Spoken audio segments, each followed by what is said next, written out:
News Radio 600 Kogo, San Diego Business Saturdays on the air. Welcome to your weekend. I'm Sully. Great to have you along today. I'm very excited to talk about Phillip Molnar from the UT is going to be joining us later in the program. Also, Patrick Dehaan from Cast Buddy and our good friend Christina Gustin from UBS, RKG Wealth Management. San Diego Business Saturday on the air. So, man, did we see a whipsaw week whereby the Fed came out and promised us yet another quarter-point interest rate drop, potentially, I should say. And then, of course, we saw the fact that we're going to have talks between the U.S. and China regarding the trade deal coming up in October. And as a result of that, man, we just went on a tear in the market. And I had people asking me all week long, and which I think is interesting, you know, do you think the economy is going to be in trouble at some point? I mean, it's so interesting when people are fearful right now. And what's interesting, because they're fearful, is we are at maximum employment right now. We have interest rates that are 2% now across the board for mortgage interest rates, right? We have retailers that are reporting earnings. I mean, look, if you think in the terms of the fact that GDP is the report card for the economy, right? Our economy is based upon consumer spending. And that GDP number is the report card. Well, Home Depot, Target, Dick's Sporting Goods, Nordstrom, all reported earnings. And man, when I say they reported earnings, I mean, we're talking about earnings that have surpassed any other quarter. Now, what does that tell you when a retailer, when a retailer is posting good earnings? It means that people are spending money. And someone asked me also, well, are we spending money that we have, or are we spending money that we don't have? Which I thought was an interesting comment.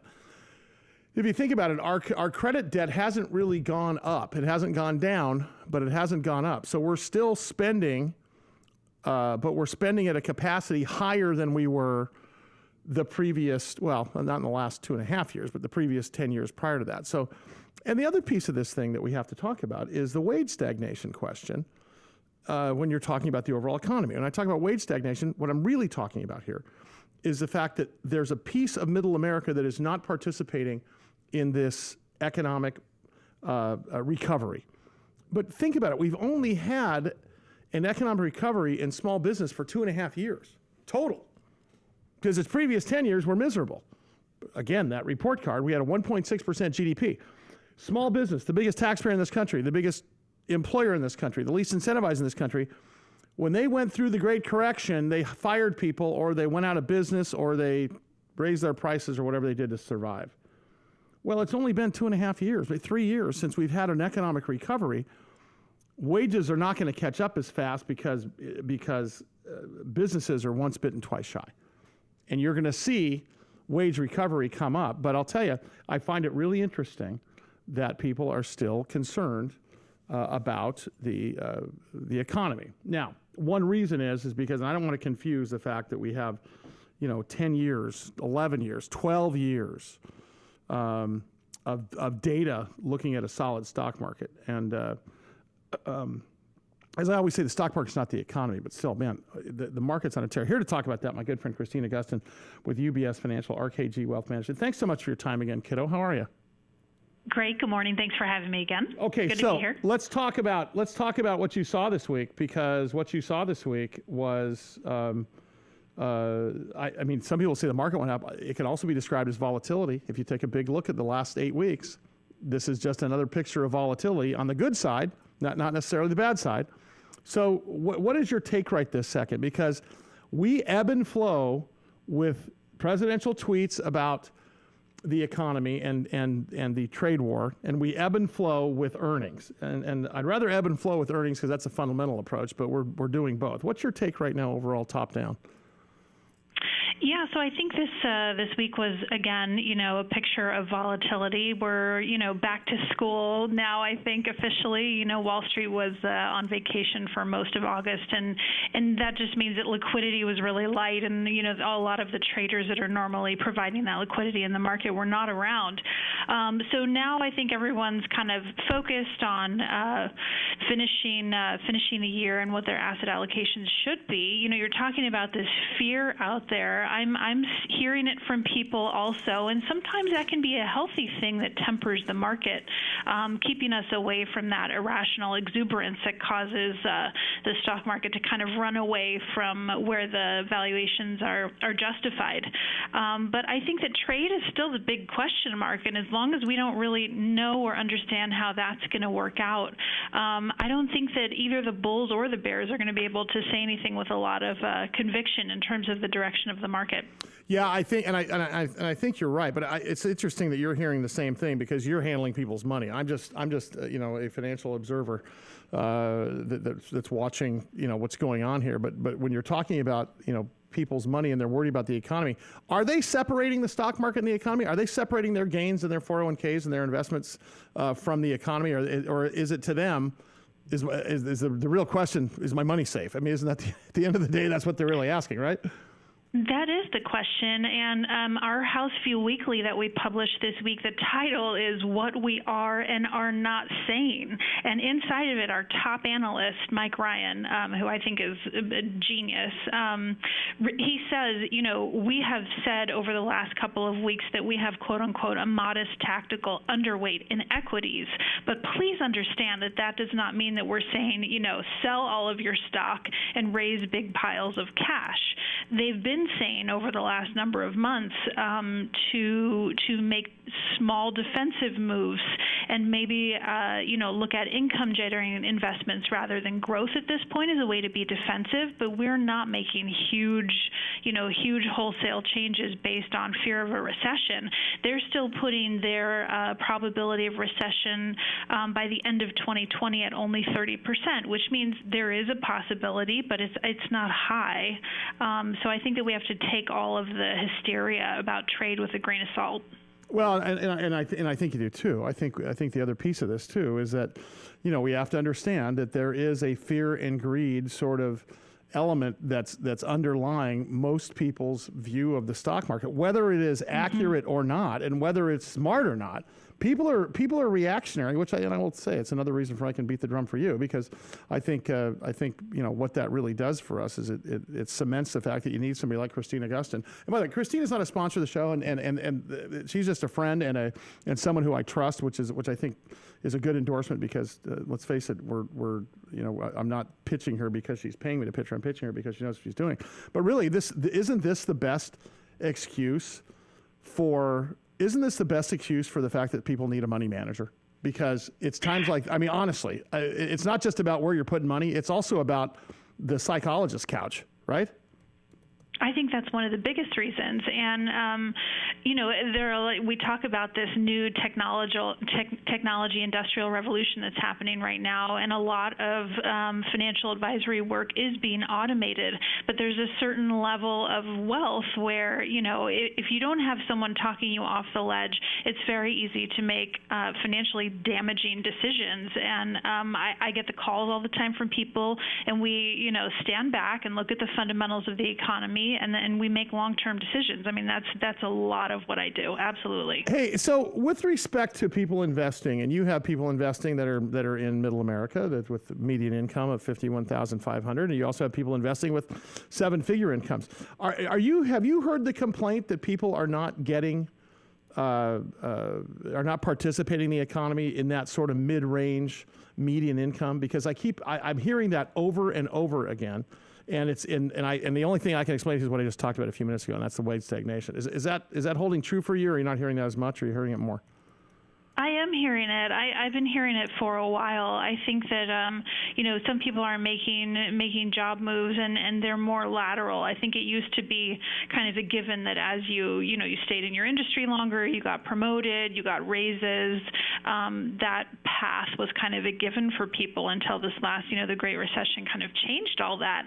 And I feel like the wage and the employment landscape is still evolving. It's changed a lot. Sure. Christina, last of all, every time you're on, I get people sending me emails and such, and I try to protect you from that because you'll be nonstop email. But one question people are having recently is there a time or is there a one size fits all piece of advice you can give folks for reassessing their 401k and their asset model and such like that? I think people get really confused when they see all those choices once a year, and that time of year is coming up again.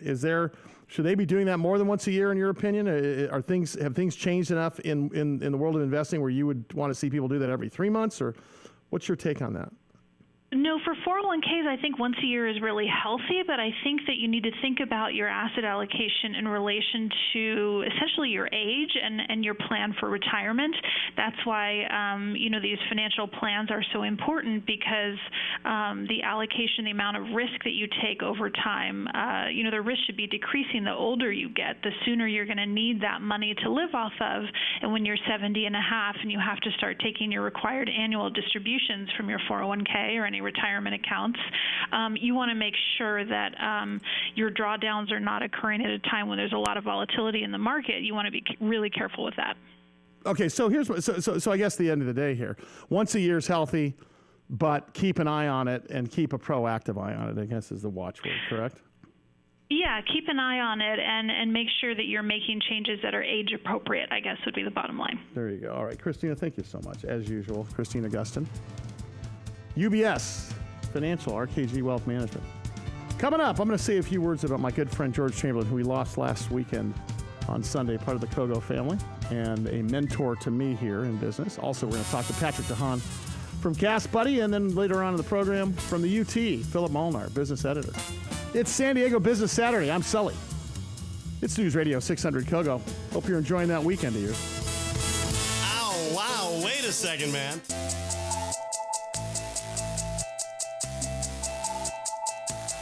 News Radio 600 Kogo, San Diego Business Saturday. Welcome to your waking. Thanks so much for Christina Gustin swinging by once again from RKG Wealth Management and UBS Financial. Coming up in just a few minutes, Patrick Dehaan's going to be with us in a second, but also Phil Molnar from the UT. Very sad week here at News Radio 600 Kogo. George Chamberlain, our longtime money editor, lost his battle with cancer after 3 years. And George was a fixture here in San Diego as a voice of reason in business, as well as here on News Radio 600 Kogo. You heard his Money in the Morning show right after this show for years and years and years. And I can tell you, George Chamberlain and I started the same year on the formerly KSDO.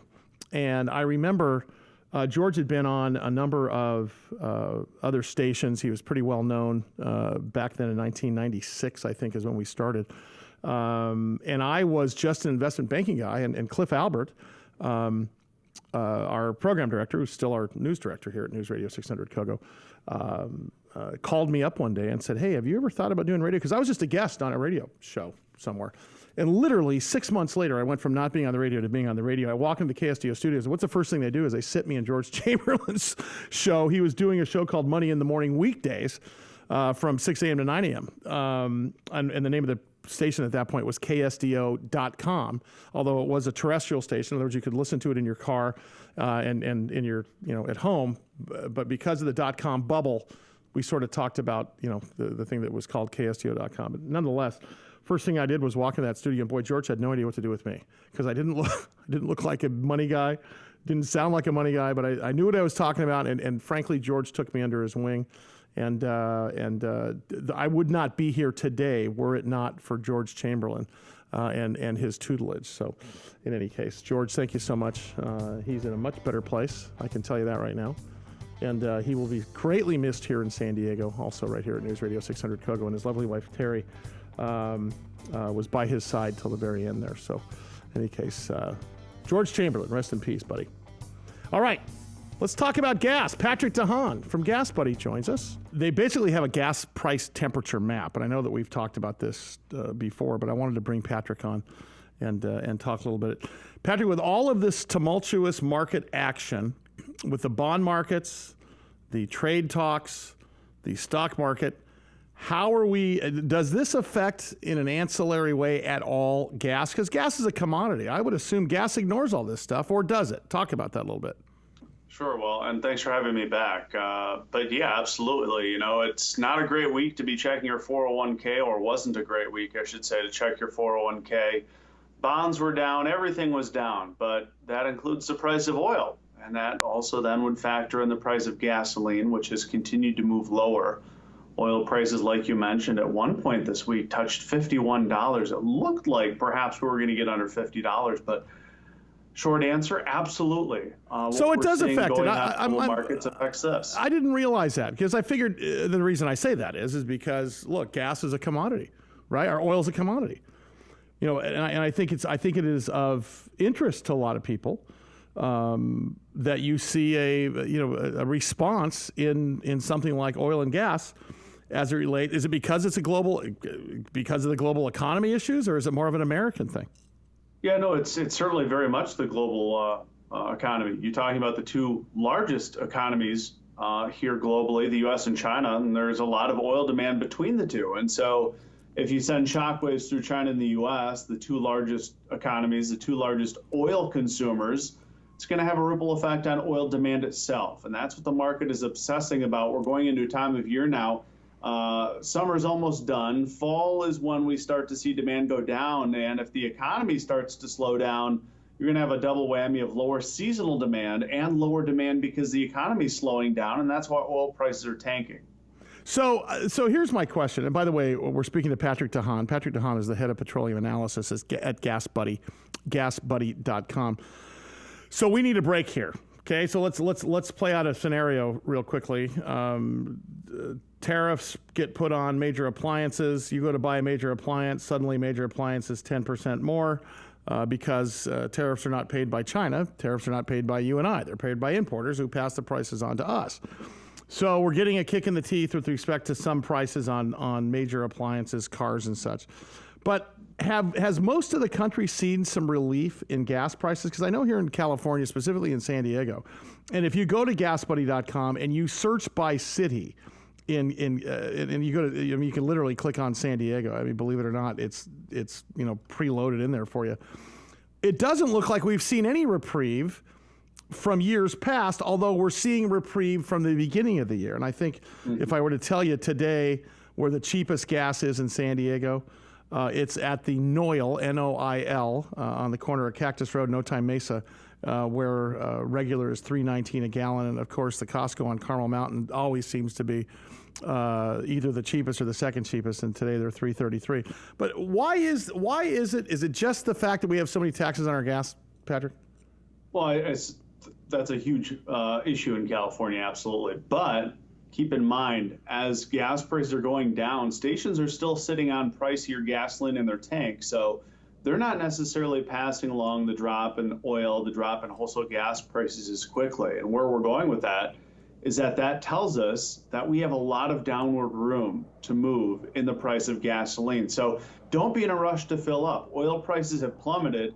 Gas stations are going to pass along slowly as they get rid of some of that pricier gasoline. Well, Patrick, let's also remind everybody that the gas station is the tip of the spear. They're making the least amount of money. Those folks are trying to make money on chips and soda because they're not making any money on gas. Is that accurate? I mean, they're the ones who get yelled at when they're out there with the ladder changing the price on the street corner. But am I accurate on that business model? It does not favor the retailer, correct? Yeah, that's right. The further you get to the pump, I should say the further or the closer you get to the pump, that is, the less margin there is. So yeah, it's the oil producers, the refiners that make all the money, whereas mom and pop selling gasoline make a few cents a gallon. What do we need to know going forward into the winter months? Obviously, I hate to talk about winter when we're still in the middle of summer and where everybody's enjoying their summer vacation, but let's face it, kids start going back to school in a couple of weeks, and then right around the corner is the holiday season. So do things get easier in San Diego and Los Angeles and Riverside counties when that happens, or is there a winter blend, so to speak? Oh, there is a winter blend. And as temperatures cool off, as the summer cools off and we revert to autumn and then winter, things do look better. We see lower demand as we head back to school. People are taking less of these road trips and vacations. So demand goes down. And slowly from north to south in California, as you progress through October, parts of the state start to switch back to that cheaper winter gasoline. So you get a natural break every fall. But depending on how this whole U.S.-China trade war goes, we could see prices 25, maybe even 50 cents a gallon lower by Thanksgiving. When it will start? Well, probably more so in October when that transition in California starts. But I think we could see some sizable relief by the time Thanksgiving and into Christmas rolls around. What's interesting here, by the way, we're talking to Patrick Dehaan, who is a senior petroleum analyst at GasBuddy.com. In fact, he's in charge of the whole thing.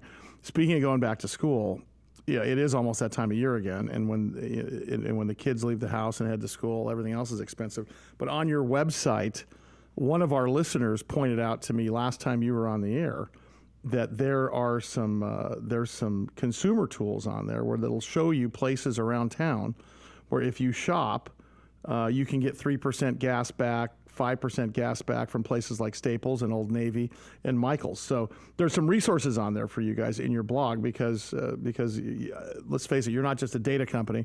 You're also a company that helps consumers avoid paying full price. Is this a new point in the market to drive consumers into stores? Because let's face it, if you're talking about free gas, that's as good as cash back, right? Yeah, it's pretty good. Nobody should have to pay full price on retail gasoline. And we have made some partners like you've mentioned, that in our app, if you go to the savings tab, you'll be able to see that if you shop with some of these partners that we can pass along a discount on your next purchase of gasoline. And that kind of segues into the fact that GasBuddy also has a free payments card if you're not signed up. Currently, we offer 5 cents a gallon back when you use that payments card, which links to your checking account. So if you don't want to carry a credit card, our card will also offer you a discount. In addition, then you tie the partners into it, and you can start to get free gasoline. In fact, I built a deck this summer, and Home Depot is one of our partners, and I got $50 in free gas just by buying some supplies from them. So that's kind of a new avenue. Patrick, before you let you out of here today, and once again, if people want to go check it out, just go to GasBuddy.com if you want to check out what he's talking about and the gas price temperature maps. You can see an actual visual, price map where the redder the state is, or the redder the city is, or the redder the area is, the more expensive. We are purple, basically, in California compared to the rest of the country. In prognostication, 50,000-foot view over the next 12 to 18 months, what do you see with gas prices? Do you think that we're going to see a tightening of supply, which in turn causes gas prices to go up, or what do you think? Are we going to stay here for a while? I know it's a crystal ball, but I'm just going to ask you anyway. That's right. Now, I would say that the U.S.-China trade deal may be some of the biggest clouds that we have from having a sunny view. I think we'll continue to be where we have been. I think there's a good possibility of an economic slowdown, and that would limit gas prices. I certainly don't foresee record prices, but I think next summer, if anything, we may see prices very similar to what we did this year. So no record prices. That may bring prices under $3.50 a gallon in much of California by this winter, only to go back up to $4 a gallon next summer. So more good news from Patrick Dehaan, head of petroleum analysis at GasBuddy.com. Patrick, thanks so much. Love to have you on the air as usual. Patrick's also a regular guest on the Big Biz Show, where you can find myself and Rusty Nails, national TV, and of course radio, nationwide, coast to coast, and right here on the iHeartRadio app. It is News Radio 600 Kogo. It is San Diego Business Saturday. Everything you need to get through the rest of your week. I'll continue breaking it down here shortly. By the way, you can catch me every morning on San Diego's Morning News with Ted and LaDonna right here at News Radio 600 Kogo, as well as Good Morning San Diego and KUSI. Send me an email, would you? Catch me everywhere at Sully Speaks.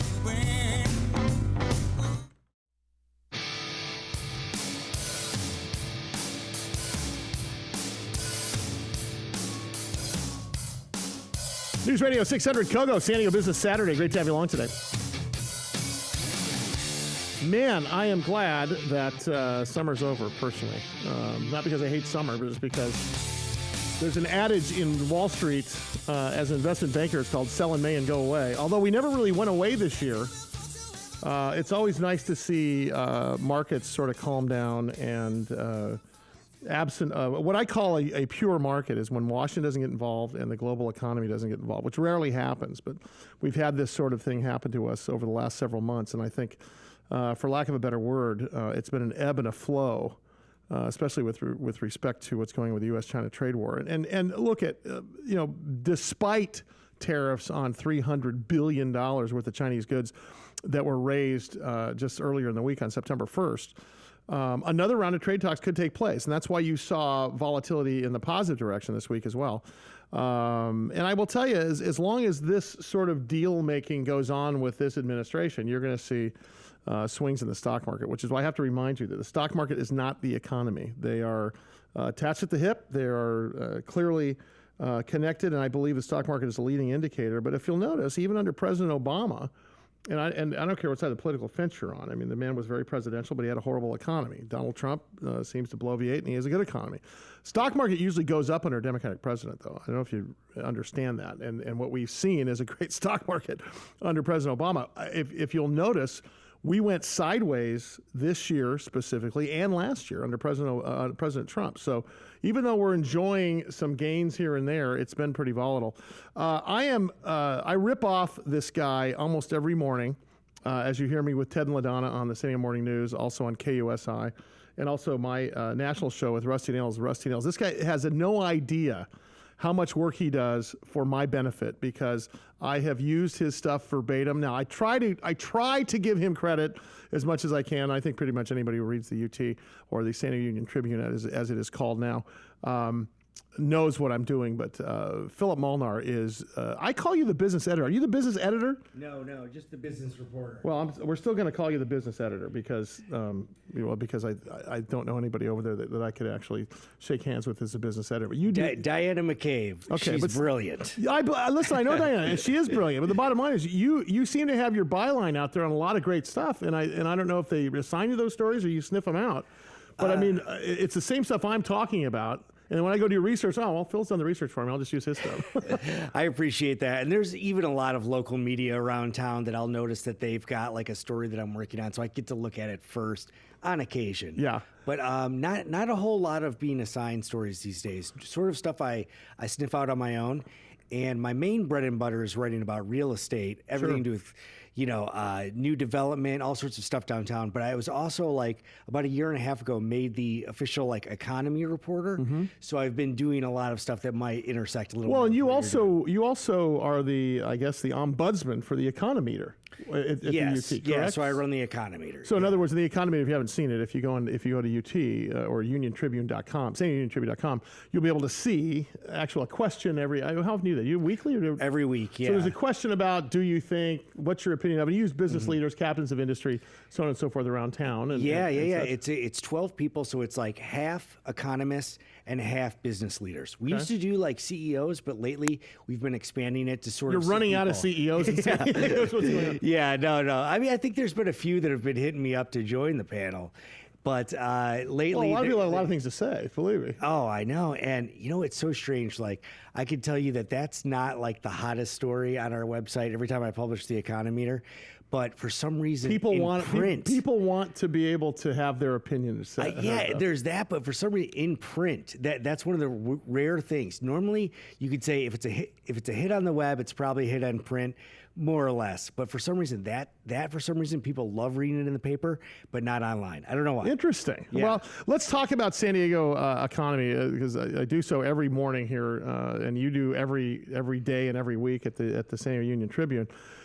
One of the things that we talk about here is obviously, to use a page out of your book with real estate, is a high cost of real estate here, whether you're a renter or an owner.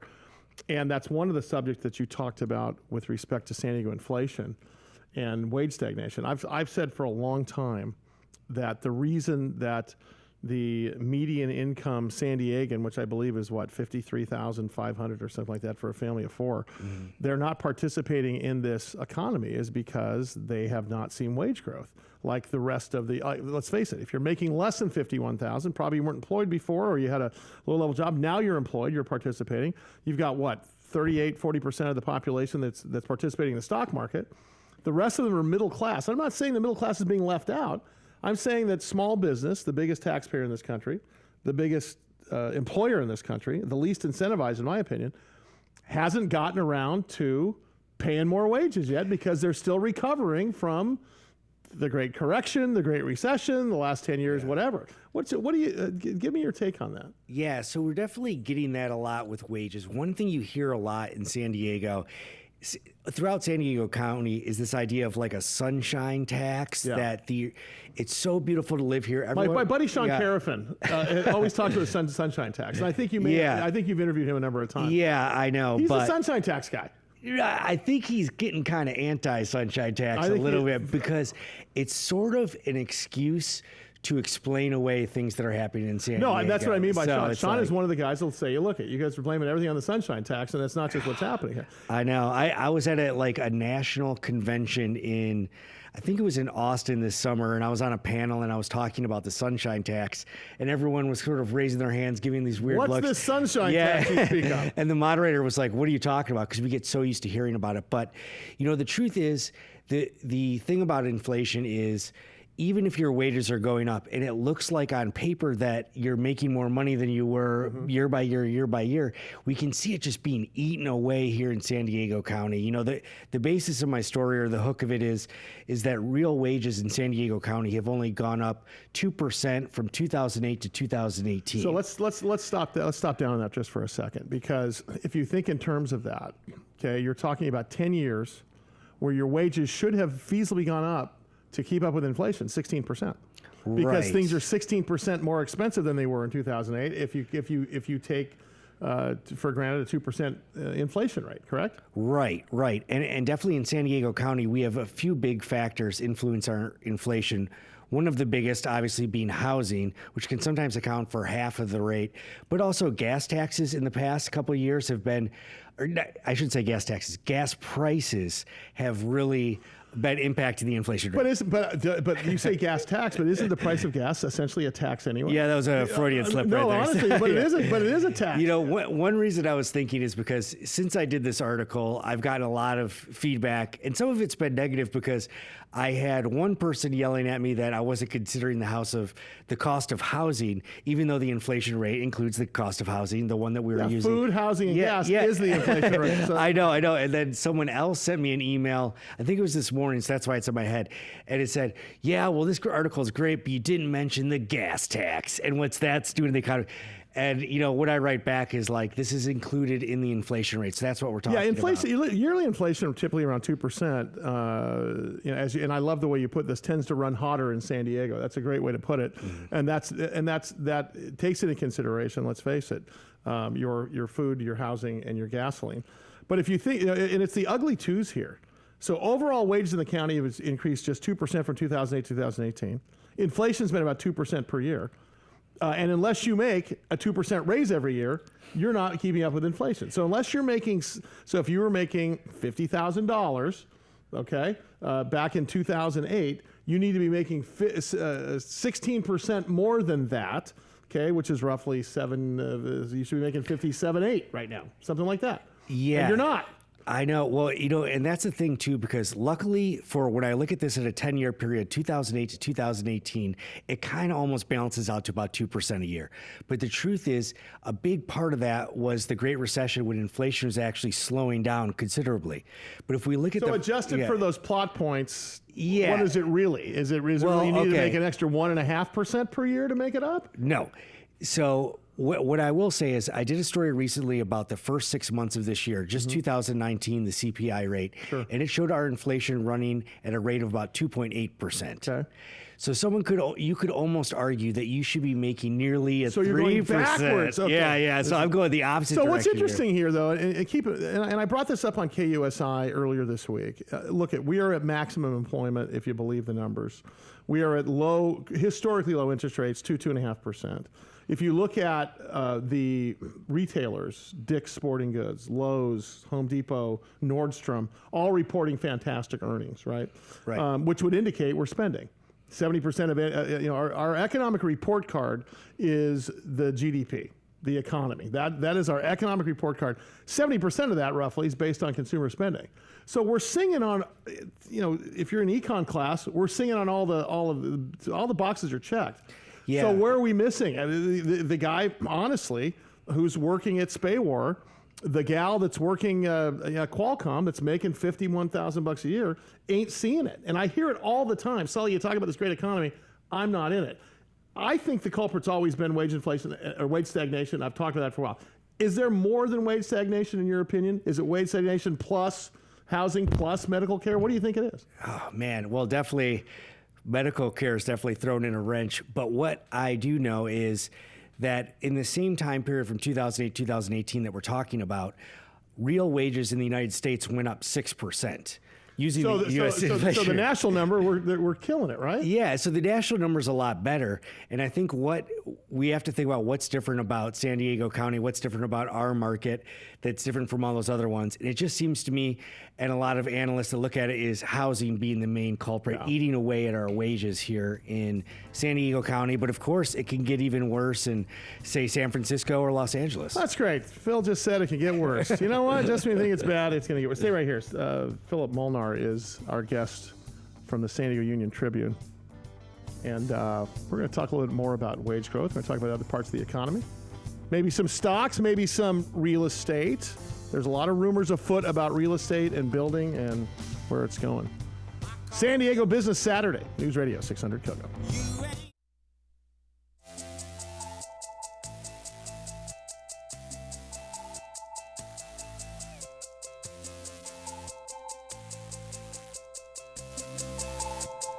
Hey, it's News Radio 600 KOGO, San Diego Business Saturday. Welcome to your weekend. Remember, you can join me every morning on the San Diego Morning News with Ted and LaDonna. Also on Good Morning San Diego over at KUSI, and Rusty Nails and I on The Big Biz Show. Nationwide, coast to coast, radio and television. You can reach me everywhere at Sully Speaks. And I'm trying to talk Phillip Molnar into joining us every week here on San Diego Business Saturday. Of course, business reporter for the San Diego Union-Tribune. You know, I used to deliver the Evening Tribune in this town before you were born, Phillip. It was a green paper, and the Evening Trib is what they called it. I'm aware of it. I've looked at some of the old copies of it. Yeah, and so I used to deliver that as a paper boy here in University City. And then we were the Evening Tribune, we were the Union-Tribune, we were the San Diego Union-Tribune, then they were the UT. What are we now? Are we the San Diego Union-Tribune now? Yes, it's all spelled out, the San Diego Union-Tribune. So it's not Phillip Molnar from the UT anymore. That's fine. Everyone calls it the UT. I know, don't they? Yeah. Isn't it true? So we've been talking about, I want to just continue one last thing about the slow wage growth, because I get people emailing me, and I'm sure you do the same thing. Our company's just greedy. I don't think that's the case personally. I think the answer is simple. I think, in my opinion, and correct me if I'm wrong, I think the answer is time. Look, U.S. small business, as I mentioned, and U.S. big business are still gun shy, just like you and I are, because of the last contraction. That was one like we have never seen. And you got to keep in mind that we didn't see a single year of 3% GDP growth for a period of time. George Bush delivered us a crappy GDP. I mean, and now for the first time in many years, and again, whether you like him or hate him, just look at the numbers. Economic growth has reached 3% for the first time in more than a decade. In other words, businesses in the U.S. have only seen about 2.5 years of real prosperity after a decade of fill in the blank, instability, swimming through cement, whatever you want to call it. So if it takes typically 2.5 years to turn around a ship, how long does it take for a company to say, okay, you know what? I feel safe.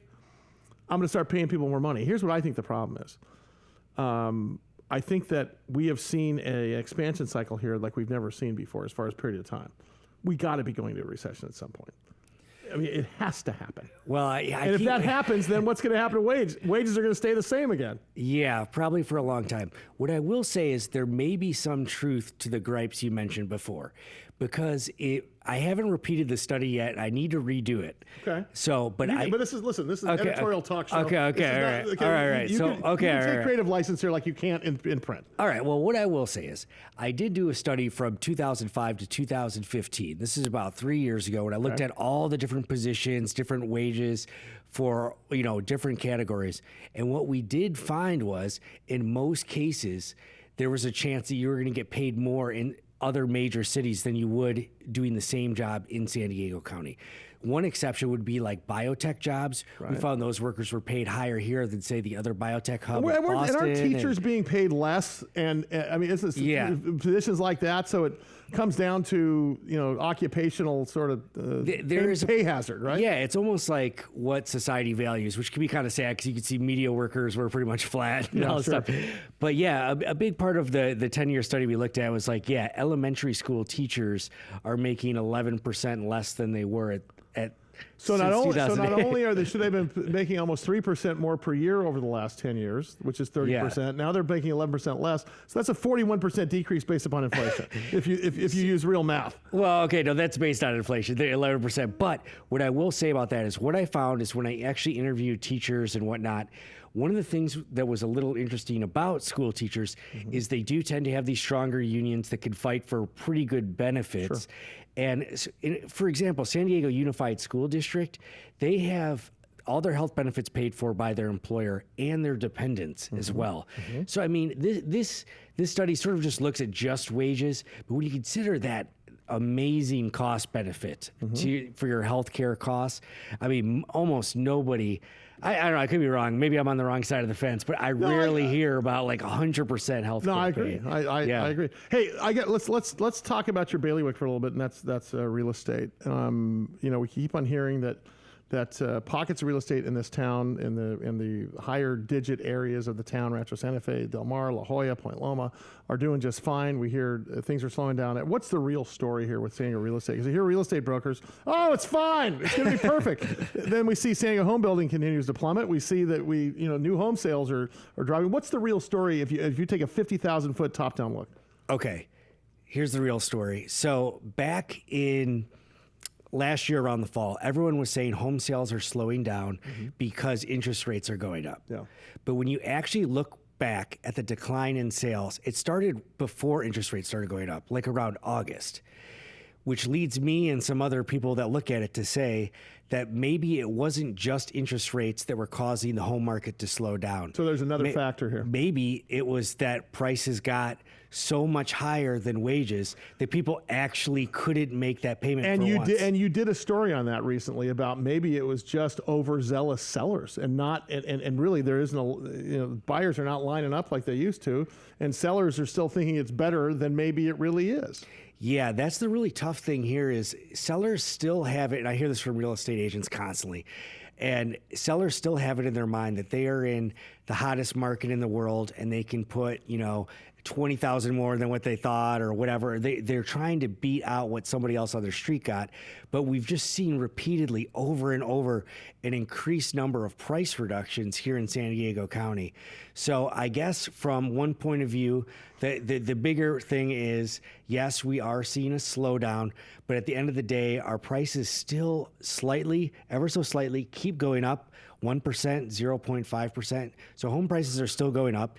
And to your other point about building permits, we've really slowed down on building homes. But isn't that the case like everywhere in California? Santa Barbara's down, LA's down. I mean, is that just a function of regulatory issues in California? Is it a function of the economy? Maybe more cautious? What is that? How can you sort of line that up? Okay, so it is down pretty much everywhere in San Diego County, building permits. But nowhere is as down as San Diego County. We're down something like 46% for the first 6 months of this year based on the same time last year. And if you remember, at the same time last year, I had everybody interviewing saying, these numbers are terrible and we're not building enough homes. So where we're down about 45, 46%, a lot of those other metros like Los Angeles down like 29%, 26%. Sure. So we actually, we're not alone. This isn't a bubble here in San Diego County in California, but it is a little more severe in a lot of cases. Okay, so you have been an award-winning reporter in several areas, including New Jersey and Monterey, and here in San Diego. Talk about the differences, even the nuanced differences between Monterey and San Diego, and then the big differences between East Coast and here in San Diego, just as far as the economic landscape. And I know there are different times and such, but you know there's different mores and values in the way people spend money and save money in different areas. What if you were to take a top-down observation, how was San Diego different? Well, San Diego's different from Monterey, which is about 9 hours north if nobody's been there. But I love Monterey. It's fantastic. You should go. But so do I. Great weekend place. Oh my God! And give me a chance to talk about there. the Challenge Athletes Foundation. When we ride our bicycles from San Francisco to San Diego in support of CAF, on day 2 we ride right through Monterey all the way to Big Sur. Awesome. I'll be there with Mayor Faulkner this year and Shelley Zimmerman. And I'll take some pictures for you, Phil. That's fantastic. I wrote about CAF at a Chula Vista event recently. Sure. So, so the biggest thing in Monterey business was completely dominated by talk of not enough water in the Monterey County area. About water credits, how many water credits you got for this property, for that property. It slowed down just about every development possible. Now, when you think about it, it's so funny because you'd think Southern California would be more talking about that. Like this would be a bigger. I've never heard a business person here in 4 years ever mention water. Whereas Monterey County, everything was talking about water. It was like how we talk about housing prices. Yeah. Their big problem was water. What's the big problem in New Jersey? And do you keep your finger on the pulse of New Jersey? Or is that a big long list that you don't want to get into? So New Jersey, it was tough because I was like a political and government reporter there, but business did come up a lot. Of course it does. I mean, right? Yeah, I mean, I was in like Northwest New Jersey, so it's sort of the talk about rural. There's not a lot of jobs, and that's a big that's sort of where you see that Rust Belt start happening. Oh yeah, and then I moved. I was a New Jersey reporter, but I actually lived right across the bridge for a while in Easton, Pennsylvania, which is pretty close to where they closed the Bethlehem steel plant. So I guess the difference there is a lot of the opioid epidemic was a little more in your face. Really? And that, of course, affects business and the economy. Yeah. I mean, just really I lived in this place, Easton, Pennsylvania, which was famous for being the third place they read the Declaration of Independence out loud. And they're looking for something to be famous for at that point, right? I mean, and it's just it's such a quaint, East Coast town. It just feels like if you could just transplant and drop it in Encinitas, it would be the greatest place on earth. Right. But, if you think in terms of San Diego, and where you think we need to be and where we are right now, what's the biggest deal? And give me a 30-second answer on that one. I think the biggest thing for us to grow is probably what I hear from a lot of analysts, and I don't want to get in trouble, but a lot of it is building more housing. Our population keeps growing. People want to live here, but as we can see from this reporting here, inflation is being chipped away by housing costs.